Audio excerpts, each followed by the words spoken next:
광폭 김정은 시즌 2 북한이 돈이다. 여러분들은 종북 타령하세요. 우린 북한 가서 돈 벌겠습니다.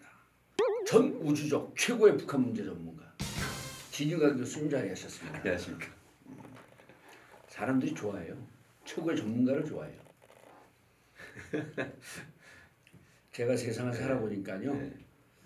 결국은 컨텐츠가 승부하더라고요. 아 그렇군요. 예, 실력 있는 사람이 마지막에 이기더라고요.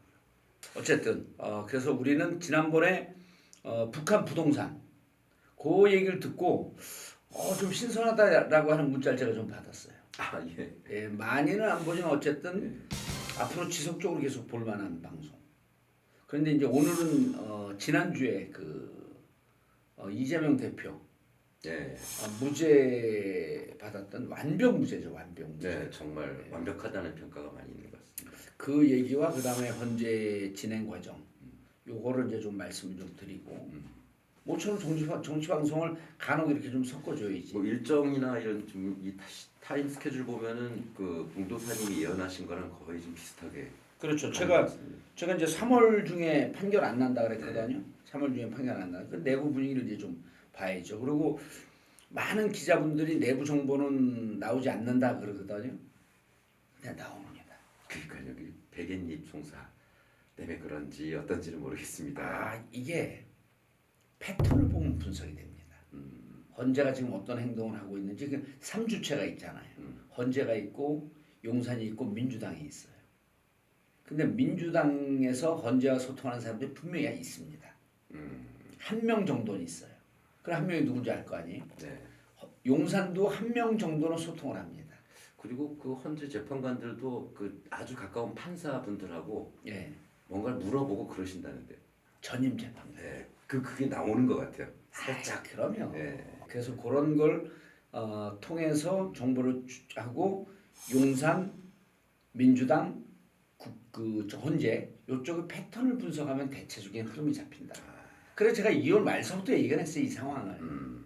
그러니까 기자들이 처음엔 안 믿다가 그렇죠. 점점 봉도사가 예측한 대로 상황이 가네. 지금 서울로 갈 거라고 예측한 사람은 거의 없었죠. 없었죠. 네.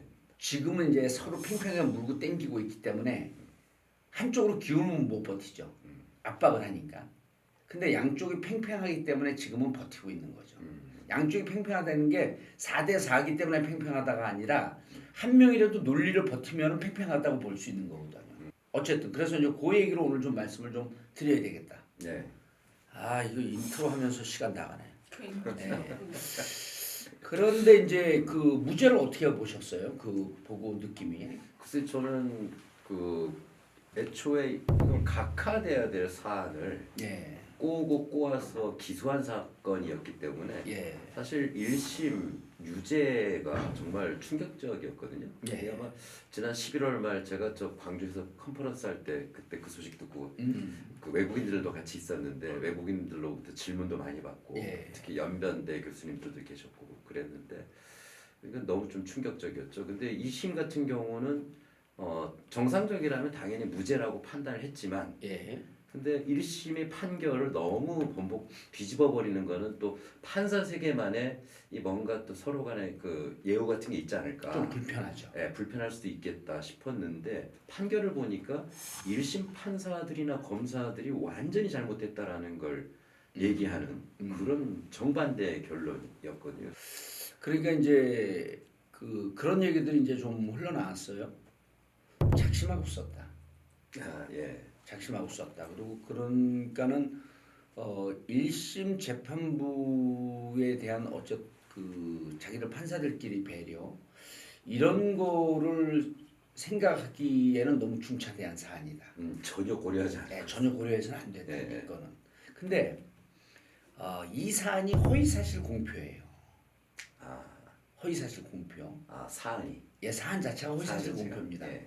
허위사실 공표는 이제 국힘이 얘기하는 거에도 이제 그런 얘기가 좀 나오는데 이 허위사실 공표 선거법에 의한 허위사실 공표로 정치인들이 수천 명이 날아갔습니다. 그 BBK 때도 저도 허위사실 또 공표예요. 의원님이 그걸로 아주 예. 큰 고초를 겪으셨죠. 근데 이제 허위사실 공표가 이렇게 봐야 돼요. 구조가 크게 두 개가 있습니다. 그래요. 구조가 일단 첫 번째 허위 사실인지를 판단을 합니다. 음. 근데 이재명 대표의 재판은 허위 사실이라고 하는 걸 못 넘어갔어요. 허위가 아니다예요. 그렇죠. 허위가 아니다. 이거는 행위가 아니라 이 세 가지 키워드가 있어요. 뭐 다른 거 네. 제가 이제 판결문 다 봤습니다. 너무 복잡해요. 몇 번을 봐야 돼. 제가 세계적인 전문 서적 다 봤는데 이렇게 어려운 책은 없어요. 말 자체가 너무 어려워. 앞으로 이 법대에서 교과서로 쓰시겠네요. 허위 사실은 첫 번째 허위인지를 따집니다. 네. 근데 이 허위인지만 따졌어요. 그래서 여기서 세 가지 키워드가 나오는데 첫 번째는 행위가 아니라 인식에 관한 문제이다. 인식. 두 번째, 이건 객관적 사실을 얘기한 것이 아니라 의견 표명이다. 그리고 허위라고 보는 것이 아니라 이 의견 표명을 조금 과장되게 했다. 요 세 가지의 키워드가. 요 틀거리를 딱 잡아놓으니까 못 빠져나가는 거예요, 여기에서.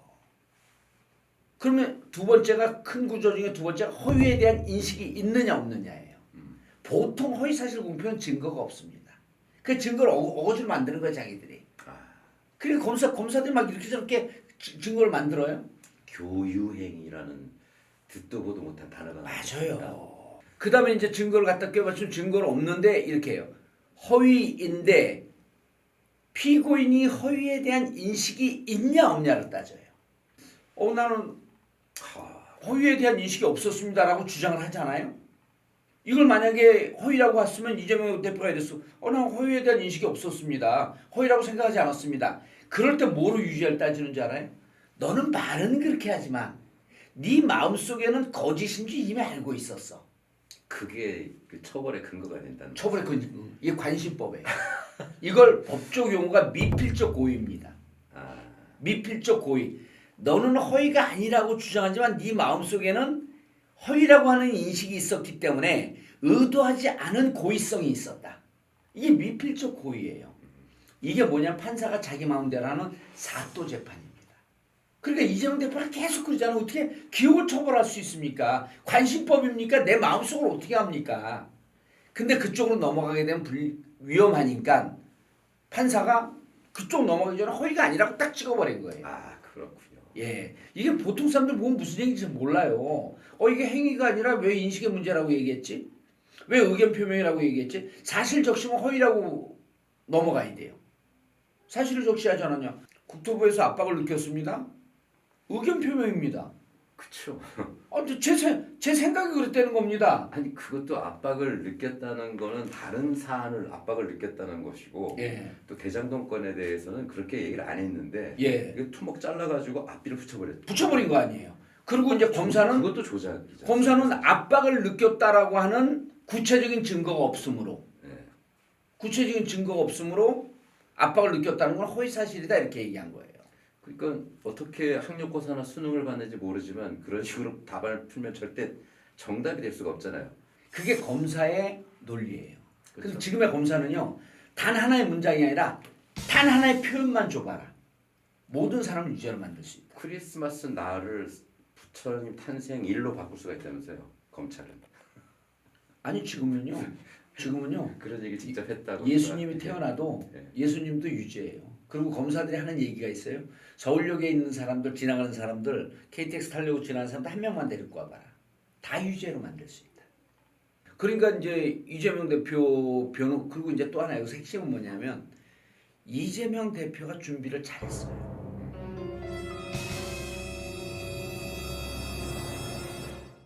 자, 지금 나가는 사진을 보게 되면 저게 2007년도 제가 머리가 막 열심히 빠질 때 모습입니다. 머리 빠지신 분들, 특히 윤석열 정권 탄핵 때문에 스트레스 받으시는 분들 머리 많이 빠집니다.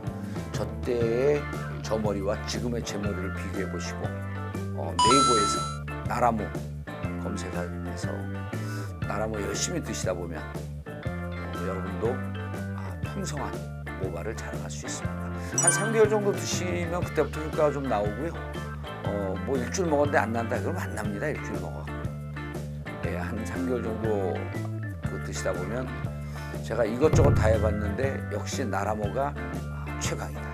그리고 40여 가지 식물 공유로 했기 때문에 특히 걱정하는 남성 건강에도 전혀 영향이 없다. 그래서 나라보 네이버 검색해 주시기 바라겠습니다. 감사합니다. 그리고 이제 또 하나 여기서 핵심은 뭐냐면 이재명 대표가 준비를 잘했어요. 제일 예를 들었고 뭐 이제 교수님 그런 일 없지만 교수님 기소가 되면 수업 시간에 그 강의를 하면서 특히 이제 북한 문제에 대해서 여러 가지로 이제 exemption 면제 조항이 있잖아요. 북한 문헌을 요약해가지고 대학원생들에게 배포를 하죠. 그런 권한이 있단 말이에요. 국가보안법에 대학원생만 빼버리면 예. 시민 대중들에게 배포했다라고만 넣어버리면 이거 국가보안법이 국가보안법이잖아요. 위반이 되는 거죠. 네. 그렇게 되는 거 같아요. 네. 누군가가 그걸 기소를 해요. 그럼 교수님 입장에서 생각을 해봐야 될 거 아니에요. 그런데 그 상황을 누가 제일 잘합니까? 제가 제일 잘. 제일 잘 알죠. 네. 변호사가 잘할까요? 많이 설명을 해야 되겠죠. 저만큼 모르겠죠 아무래도. 그래서 재판이라고 하는 것은 피고인이 변호사를 설득하는 과정이고 설득된 변호사가 판사를 설득하는 과정을 재판이라고 해요. 무슨 말씀? 그럼 교수님 그 변호사 설득해야 되잖아요. 설득을 하면서 말로 설득하면 변호사가 다 기억할까요? 일일이 다 써줘야 돼요. 그런 점에서는 그 이재명 대표가 변호사라는 측면도 상당히 또 긍정적으로. 저도 무죄 받은 사건들이 꽤 있거든요. 제가 다 씁니다. 의견서도 다 쓰고 기소장도 다 읽으시고. 예. 변호사가 못 읽을 것 같아가지고 다 읽고. 다 읽고 네. 그리고 거기서 직접 찾아내신 것도 많았잖아요. 전 세계 논리를 또 다 찾아내요. 네. 그걸 갖고 변호사한테 주는 변호사들도 현상적인 얘기만 하다가 이런 논리가 있었네 그러고 논리가 업그레이드 되죠. 이번에 저는 이 딱 무죄 받는 거 보면서 이재명 대표가 엄청 고생을 했겠구나. 엄청나게 노력을 해서 그 자료를 변호사에게 넘겼겠구나. 근데 이제 그래갖고 제가 슬쩍 물어봤더니 무척 재판에 열심히 준비를 했다 그러더라고요. 그래서 이번에 재판의 이 성과는 뭐냐면 첫 번째 이재명 대표가 많이 노력을 했다. 그리고 그 노력한 근거를 변호인들이 꼼꼼히 무시하지 않고 이렇게 주는 걸 무시하는 변호사들도 있어요. 여러분 당신 뭘 알아? 근데 이제 이재명 변호사 워낙 똑똑하고 변호사이고 그러니까 그걸 무시할 수 없었던 거죠. 네. 그리고 그 논리를 판사가 열린 심정으로 다 받아본 거예요. 그래서 이번은 그냥 이재명 대표의 재판으로 끝나는 것이 아니고 앞으로 허위사실 공표에 대해서 검사들이 그러니까 검사와 판사가 특히 검사가 국민들이 선출한 헌법기관인 의원들을 자기를 손아귀에 딱 쥐고 그 요리하고 갖고 노는 게 뭐냐면 허위사실 공표예요. 그래서 제가 감옥 갔을 때 2012년에 허위사실 공표 저거 형사처벌하면 안 된다 해갖고 그때 막 법 개정을 만든 게 정봉주법이에요. 근데 그러다 흐지부지 됐어. 이게 국회의원들 문제입니다. 이거 빨리 없애야 돼요. 허위사실 공표에 의한 명예훼손까지 있어요. 허위사실 공표에 의한 명예훼손을 형사처벌하는 나라는 OECD 국가 중에 2나라밖에 없어요. 그리고 이미 1966년도에 미국에서는 이거를 민사로만 돌려요. 형사처벌은 못하게 돼 있어요. 근데 이제 이번에 이 판결로 인해서 허위사실 공표로 정치인의 그 목을 옥죄는 이런 것은 상당 부분 좀 검찰의 경종을 울린 거죠. 자 이제 이렇게 됐는데 그러면 이제 이재명 대표는 사법 리스크에서 거의 완전히 해방이 된 거거든요. 그런 것 같더라고요. 네, 클리어라는 표현들을 쓰시던데. 그러면 이제 지금 헌재에서는 지금 이제 뭐 언론에서도 공공연하게 얘기하잖아요. 5대3 뭐 이런 얘기를 해요. 네. 근데 이제 그 얘기가 사실 아주 아는 사람들 사이에서 흘러나온 게 좀 됐어요. 인용이 쉽지 않은 거 아니냐. 이제 저는 4월 4일, 4월 11일 얘기를 했는데 한간에선 또 이런 얘기까지 흘러나와요. 문영배 재판관과 이미선 재판관이 판결을 못하고 그냥 퇴임할 수도 있다. 4월 18일이요. 예, 4월 18일 퇴임할 수도 있다. 그럼 뭐 난리가 나겠죠. 근데 인용을 못하고 퇴임하는 것보다는 난 그게 더 낫다고 봐요. 인용을 못하고 지금 기각이나 각하를 해버리면. 그거보다는 뭐 낫긴 합니다만. 예. 설마 지금 그럴까들 생각을 하는데. 그렇게 했는데 그래서 네. 저는 그거는 이번에 판결의 영향이 네. 헌재도 좀 영향을 주겠다. 아무래도 좀 있겠죠. 저는 크다고 봐요. 약간 그 흔들리는 그 재판관들께서는 예. 마음을 다시 다 잡고. 그래서 저는 아마 늦어도 4월 11일 날은 판결이 나는데 4월 10일 날 판결이 이번에는 영향이 좀 세게 가겠다. 보통 4월 4일을 많이 예측하던데 11일을 전에도 그렇게 말씀하셨는데. 문영배나 이분들이 안 하고 가겠다라고 하는 생각은 이제 좀 없어진 것 같아요. 없어졌을 거로 이제 기대를 좀 해보고 그리고 버티고 있던 분들 이게 지금 65%가 찬성이잖아요, 국민들. 그렇죠. 네. 이게 뭐 난리가 나는 상황이니까 만약 안 되면 이게 만약 기각이나 각하돼갖고 윤석열 돌아오면 상상이 안 되잖아. 아니 그럼 뻑하면 계엄령이에요. 내전이 벌어지죠. 내전이 뻑하면 계엄령이에요 이제. 참 큰일이죠. 그럼 뭐 외국인들 아마 그러면 미국 그 주민들은 소거령 내려지고 막 그럴 텐데. 아니 코리아 리스크죠 그게. 그렇죠. 윤석열 리스크. 네. 거의 뭐 내전 거리로 다 쏟아져 나올 것 같아요. 저는. 틀림없이 뭐 계엄령을 다시 하게 될 것이고. 아니 계엄 쏟아져 나오면 그 얼마나 좋은 명분이겠어요. 뭐 지금 다들 얘기하는데 경비 계엄이라도 우선 먼저 하고 또 내전 상황이 벌어지면 내란 상황이 벌어지면 이제는 비상 계엄으로 가고. 그럼 뭐 큰일 나겠죠.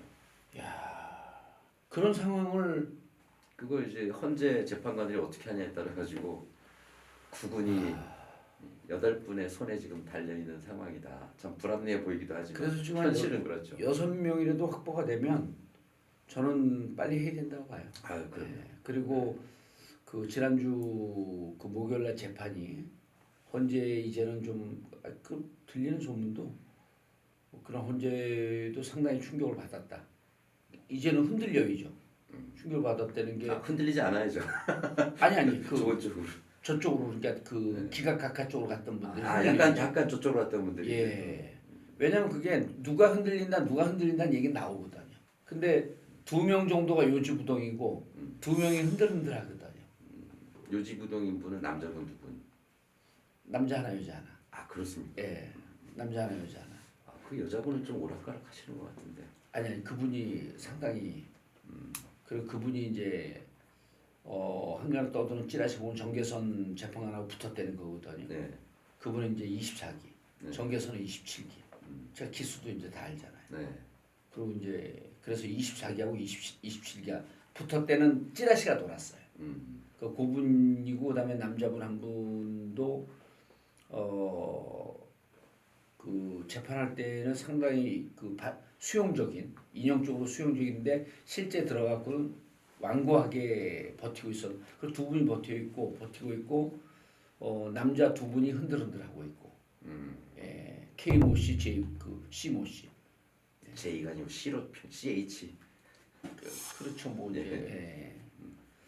그래서 그 두 분은 이제 흔들흔들하니까 그분들이 뭐 좀 영향을 받았다라고 하는 소문도 좀 있더라고요. 그분들도. 그래서 그 제가 보기에는 4일 이게 4일이면 좋겠지만 11일까지 이번에는 날 것 같다. 처음부터 제가 4일, 11일 얘기를 계속 말씀. 그러게요. 그렇게 안 넘어갔으면 했는데 벌써 지금 4월이 돼버렸습니다. 그래서 4월이 됐잖아요 네. 이제. 예. 그래서 오늘이 이제 1일이니까 늦어도 내일까지는 이제 이게 방송에 나오는 거죠. 전체적인 상황을 좀 더 지켜보면 좀 더 명료해지지 않을까 이렇게 봅니다. 네, 이제 곧 벚꽃도 필 텐데 예. 정말 기쁜 마음으로 벚꽃 구경을 했으면 좋겠다는 생각입니다. 그리고 초여름 대선을 반드시 치러야죠. 예, 너무 덥기 전에. 예, 너무 덥기 전에. 예, 알겠습니다. 오늘 방송은 여기서 마치도록 하겠습니다. 예. 감사합니다. 잘 들었습니다. 예. 나라무 나라무 내 머리 나라무 나라무 나라무 먹으면 나라무 탈모엔 나라무 내 머리 나라무